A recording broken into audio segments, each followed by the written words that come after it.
अस्सलाम वालेकुम नाजरीन। ड्रामा सीरियल डायन की आने वाली एपिसोड बहुत ही जबरदस्त होने वाली है, क्योंकि अब निहाल अंसारी जव्वार शाह की दुल्हन बनकर उसके घर जाने वाली है और शबाब ने सिर्फ उसे अपने मकसद के लिए इस्तेमाल किया है, लेकिन बाकी घर वाले उसे अपने भाई यानी हुनैन शाह का कातिल ही समझेंगे। तो इस सूरत में क्या होने वाला है निहाल का आने वाला कल, इस बारे में हम बताएंगे आज की इस वीडियो में। तो अगर आपने हमारा चैनल अभी तक सब्सक्राइब नहीं किया है तो बहुत शुक्रिया के साथ पहले चैनल को सब्सक्राइब कर दीजिए।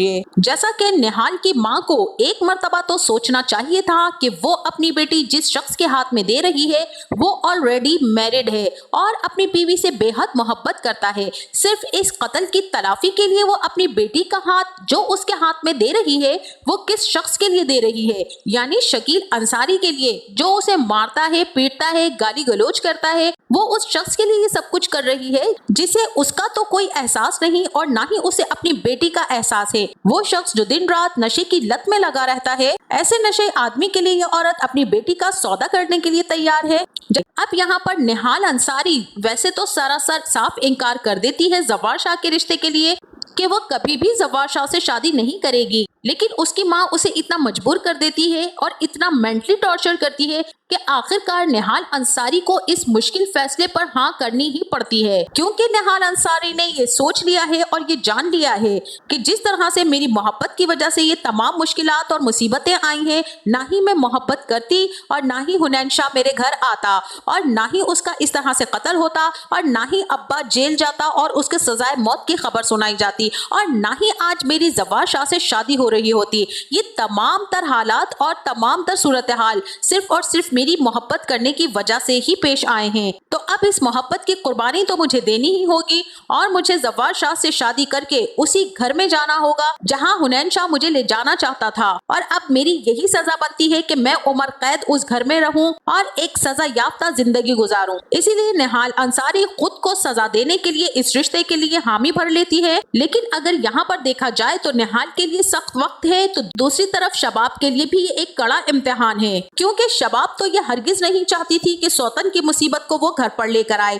लेकिन उसकी मजबूरी बन चुकी है। शबाब को ये मशवरा भी उसकी माँ ही देती है कि ज्यादा बेहतर यही है कि तुम अपने हाथों से अपने शौहर की शादी करवाओ और कहीं ऐसा ना हो कि जायदाद की मालकाने ये फौजिया और जकिया बनकर बैठ जाए, वो तुम्हारे लिए ज्यादा तकलीफ दे होगा। और निहाल लड़की तो बिल्कुल मजबूर और बेबस हो चुकी है और इस तरह से कह लो कि वो एक जिंदा लाश है। वो यहाँ पर आकर तुम्हारा क्या बिगाड़ लेगी, तुम्हें सिर्फ अपने खानदान का वारिस चाहिए, उसके बाद इस लड़की को चलता करना। शबाब को अपनी माँ का ये मशवरा इतना अच्छा लगता है कि वो फौरन जव्वार शाह को इस पर राजी कर ही लेती है। शकर अब उसी शोहर को बचाने के लिए उसकी बीवी मरे चले जा रही है। अब जब वो शबाब की बातें अपनी बेटी को बताती है कि वो यहाँ पर क्यों आई थी, तब उसकी बेटी कहती है कि माँ आपको क्या हो गया है, अगर वो मेरा बाप इस तरह से है तो अब ये भी तो देखें कि उसने हमारे साथ क्या किया है, हमें कटहरे में लाकर खड़ा कर दिया है, ना हम आगे जा सकते हैं और ना ही पीछे, और अब आप उसी के लिए मरी चली जा रही हैं। ठीक है, मरता है वो मर जाए। अब निहाल की माँ उसकी इस बात पर उसे एक जोरदार थप्पड़ लगा देती है और कहती है कि वो मेरा शौहर है,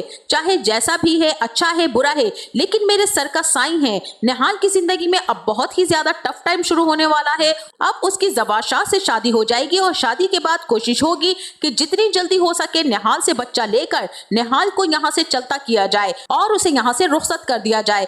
और अब एक टफ टाइम आने वाला है निहाल के लिए और वहीं दूसरी तरफ शबाब और जव्वार के लिए भी। जव्वार शबाब से कहता है कि सारी दुनिया जानती है कि मैं तुमसे इश्क करता हूँ, तो ये कैसे मुमकिन हो सकता है कि मैं किसी और से शादी कर लूँ। अब यहाँ पर शबाब उससे यही कहती है कि हमें अपनी खुशियों को बरकरार रखने के लिए ये सब कुछ करना पड़ेगा और ये महज कुछ ही महीनों की बात है, फिर तो सब कुछ नॉर्मल हो जाएगा और ठीक हो जाएगा। शबाब की माँ जव्वार शाह को भी समझाती है कि निहाल उनकी खुशियों की कातिल है, उसे उन खुशियों का अजाला करना पड़ेगा, इसलिए वो खामोश रहेगी और कुछ नहीं कहेगी। शबाब कहती है कि निहाल एक जिंदा लाश है, उसे खुशी और गमी का कोई एहसास अब फील नहीं होता है। अब वो एक मकरूज है कि उसे कोई सजा दी जाए। निहाल हर रिश्ता ताल्लुक अपने घर वालों से खत्म करके उस घर से जव्वार शाह के घर तक चली जाती है और अब निहाल जव्वार शाह के घर दुल्हन बनकर आ गई है। यहाँ जव्वार शाह का दिल तो बिल्कुल भी राजी नहीं है कि वो निहाल शाह के पास जाए और उसका हक ज़ौजियत अदा करे। और अब इसी के साथ जव्वार शाह शबाब के बेहद इसरार पर फटाफट निहाल के कमरे में आ जाता है, लेकिन उसका दिल किसी सूरत निहाल को छूने का नहीं करता और जब्बार शाह निहाल पर अपना सारे का सारा गुस्सा निकाल कर चला जाता है कि वो इस घर में सिर्फ और सिर्फ एक मकसद से लाई गई है। निहाल जब्बार शाह की बीवी बनने की कोशिश हरगिज ना करे। निहाल कभी शबाब के मकाम को नहीं पहुंच सकेगी। जब्बार शाह ने इतना तक कह दिया कि तुम मेरी बीवी के पैरों की जूती के बराबर भी औकात नहीं रखती हो। निहाल हर बात को समझकर जी हाँ और मैं समझ गई ये कह देती है। मजबूरी, बेबसी, लाचारी और जुल्मो सितम की मार जो निहाल ने किस्मत सिखाई है वो अब उससे बढ़कर जुल्म सहने को तैयार है। निहाल सिर्फ अपनी मोहब्बत को वजह बनाते हुए ये सब सहने और कबूल करने पर मजबूर है। वहीं अब जकिया और फौजिया के अरमानों का तो खून हो गया है। उन दोनों बहनों के मालकन बनने के ख्वाब का धड़म तख्ता शबाब ने निहाल को लाकर कर दिया है। जब्बार शाह तो पहली रात ही निहाल से ठीक तरह से मिला नहीं और अब उसे मजीद गुस्सा आता रहेगा और उसका दिल बिल्कुल भी राजी ना होगा कि वो उस औरत से बच्चा पैदा करे। लिहाजा अब भी शबाब जब्बार को फोर्स करेगी और कहेगी कि मैंने इतने साल बहुत ही तकलीफ उठाई है जब्बार शाह, मुझे हर सूरत अब आपकी औलाद चाहिए। अब मैं आपको टाइम जाया नहीं करने दूंगी और जल्द से जल्द इस औरत से बच्चा हासिल करके इसे फारिग करें और चलता करें। फौजिया भी निहाल के कमरे में जाकर उसे खूब सुनाएगी और कहेगी कि तुम यहाँ मुसलसल डेरा डालने के ख्वाब मत देखना कि तुम यहीं रह जाओगी और मालकिन बन जाओगी। खबरदार जो तुमने ऐसा कुछ सोचने की हिम्मत भी की। तब निहाल कहेगी कि मैं तो यहाँ सिर्फ एक सौदे में आई हूँ और ना ही मेरी कुछ बनने की ख्वाहिश है। आप बेफिक्र रहें, ऐसा कुछ नहीं होगा।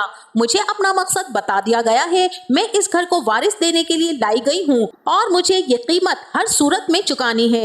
वहीं अब जब्बार शाह किसी सूरत निहाल को कबूल करने के बावजूद अपनी जिंदगी में उसे बर्दाश्त नहीं कर पा रहा होगा, इसीलिए उसका हाथ पकड़कर खींचता हुआ उसकी माँ के घर फेंक कर आ जाएगा कि इस खानदान के किसी भी फर्द का चेहरा देखता हूँ तो मेरा खून खौलने लगता है। अब निहाल की माँ अपनी बेटी की उजड़ी हुई हालत देखकर परेशान हो जाएगी और उसे संभाला देगी, मगर निहाल तनफ्फुर से अपनी माँ को पीछे कर देगी। उसकी माँ ने ही तो इतनी बड़ी कुर्बानी निहाल को देने पर इतना मजबूर कर दिया था कि आज वो इस हाल में है। अब इस बात की खबर जब शबाब को होगी तो वो निहाल को खुद लेकर आएगी और सबको ये ऑर्डर कर देगी कि इसे कुछ ना कहा जाए जब तक कि ये हमारा मकसद पूरा ना कर दे। अब फौजिया और जकिया के सीने पर तो सांप लौट रहे होंगे। शबाब कहेगी कि इस घर में मैं किसे लाऊंगी और किसे निकालूंगी ये मेरा मसला है और किसी का नहीं है। ये बात सुनकर फौजिया अपने शौहर से कहेगी कि दिमाग लड़ाओ कि अब करना क्या है, इस मनहूस निहाल को कैसे ठिकाने लगाएं। ये फौजिया और जकिया मिलकर निहाल का बच्चा खत्म करने की साजिश करेंगी और वहीं अब शबाब निहाल को फिर से जब ले आएगी और जब्बार शाह को बार बार फोर्स करके निहाल के पास भेजेगी और इस बार तो जब्बार शाह निहाल के पास वाकई चला जाएगा। तब शबाब जब्बार से कहेगी कि मुझे इस दुनिया की हर औरत से आपकी मोहब्बत के बंटवारे का खौफ रहता है सिवाय निहाल के, क्योंकि आप कभी भी निहाल से मोहब्बत नहीं करेंगे। इस बात को मैं बहुत अच्छी तरह से जानती थी, तभी मैंने इस लड़की का इंतखाब अपने वारिस के लिए किया। तो नाजरीन, आपको क्या लगता है, क्या शबाब अपने मकसद में कामयाब हो जाएगी या फिर शबाब के अब बनेंगे कबाब वाली मिसाल हो जाएगी? तो अपनी राय से हमें जरूर आगाह कीजिएगा। जाते जाते वीडियो को लाइक और चैनल को सब्सक्राइब करना ना भूलिएगा। अपना बहुत सारा ख्याल रखिएगा। मिलते हैं नेक्स्ट वीडियो में, तब तक के लिए अल्लाह हाफिज।